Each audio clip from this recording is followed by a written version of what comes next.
Kalau Anda melihat di lapangan, apakah memang untuk mendapatkan pupuk organik juga semudah itu, Pak Guntur? Ya, ya, ada dua hal sebetulnya. Pertama, pupuk organik yang diproduksi oleh industri ya, industri yang besar. Kedua adalah bagaimana petani bisa juga mengoptimalkan sumber daya yang ada di kampungnya masing-masing, di lokalnya diolah menjadi pupuk organik. Nah, untuk pupuk organik ini sebenarnya impact-nya akan jauh lebih besar karena memang unsur hara dan tadi kondisi tanah tadi akan dibangun menjadi jauh lebih baik. Nah, yang kami lakukan selain mungkin pemerintah beberapa tahun lalu juga pemerintah pernah dari program pupuk subsidinya ada sebagian organik, gitu kan, walaupun presentasinya masih kecil. Nah, mungkin ke depan ini harus dikembangkan lagi.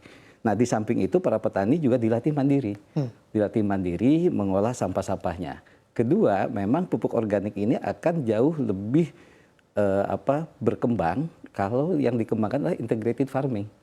Itu kan, di situ ada peternakan, tadi kemudian ada juga perikanan, kemudian ada juga pertanian. Ini efisiensinya akan sangat tinggi dan saling mendukung. Karena apa? Limbah peternakan menjadi pupuk untuk pertanian, limbah pertanian menjadi pakan untuk peternakan. Jadi saling mengikat ya, ini. Nah, potensi inilah yang juga akan mendorong akselerasi untuk mensejahterakan petani. Nah, seringkali juga ya selain pupuk pestisida ya, pestisida juga sekarang produk-produk Indonesia banyak di-ban, nggak bisa masuk keluar, salah satunya karena unsur pestisidanya melebihi toleransi. Bagaimana misalnya kopi Gayo dulu pernah juga kan ada pemberitaan di-ban di Eropa gitu kan, padahal ini kopi unggulan kita gitu kan. Nah, begitu pula komoditas lainnya. Jadi memang mau tidak mau saatnya adalah saat ini bergeser ke pertanian yang ramah lingkungan. Pertanian yang dari sisi konsumsi masyarakat juga sangat menyehatkan. Kemudian dari sisi produksi juga sebenarnya ini akan terjadi efisiensi yang sangat tinggi. Dengan penemuan beragam teknologi pertanian ya, termasuk di faktor input tadi pupuk gitu ya. Ini sekarang itu sudah banyak kok pupuk-pupuk yang kualitasnya terstandar dan memenuhi bahkan mungkin melampaui dari fungsi pupuk yang selama ini anorganik yang digunakan. Jadi petani memang mindsetnya harus sudah mulai berubah. Bagaimana kami kalau di Intani memang kita menggelorakan itu. Jadi kami ada 112 kelompok tani yang sudah kami latih bagaimana membuat pupuk organik, kemudian menggunakannya kembali, tata cara menggunakannya sampai hasil atau limbah-limbah dari pertanian diolah lagi menjadi sesuatu yang bisa mendukung pertanian itu sendiri. Jadi terjadi sirkular di situ, Mas. Gitu. Nah, kemudian memang tadi kita sampaikan rantai pasok ya. Jadi ada beberapa hal yang memang yang sama-sama harus paralel dibenahi. Pertama tadi faktor input. Faktor input kita ini kan petani ini sangat tergantung kepada pabrik besar. Yang mau produksi pupuk itu pabrik besar, gitu kan? Faktor input itu pupuk, kemudian benih, gitu kan? Nah, petani hanya bermain di budidaya.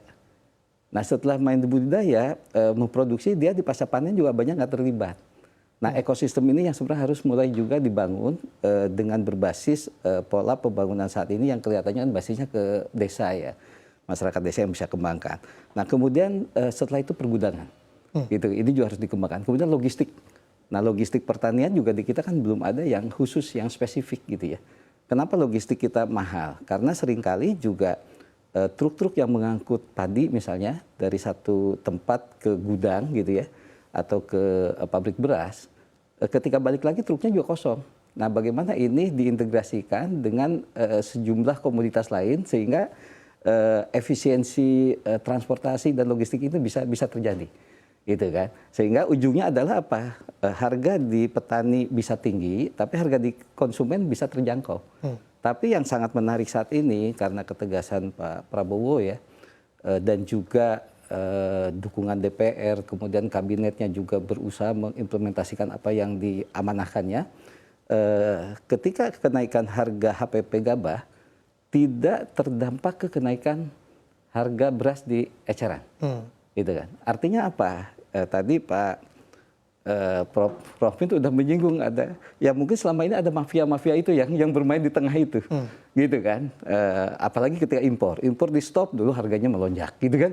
Dan kita selalu dipermainkan seperti itu. Nah dengan cara sekarang dan kemudian saya lihat Presiden ini sangat paham betul swasembada pangan, apalagi beliau juga sama menyampaikan ungkapan yang disampaikan Bung Karno kan, pangan ini hidup matinya suatu bangsa gitu kan. Jadi kalau memang kita nggak bisa swasembada pangan, nggak bisa mandiri pangan, nggak bisa berdikari, otomatis kita akan jadi bangsa yang lemah.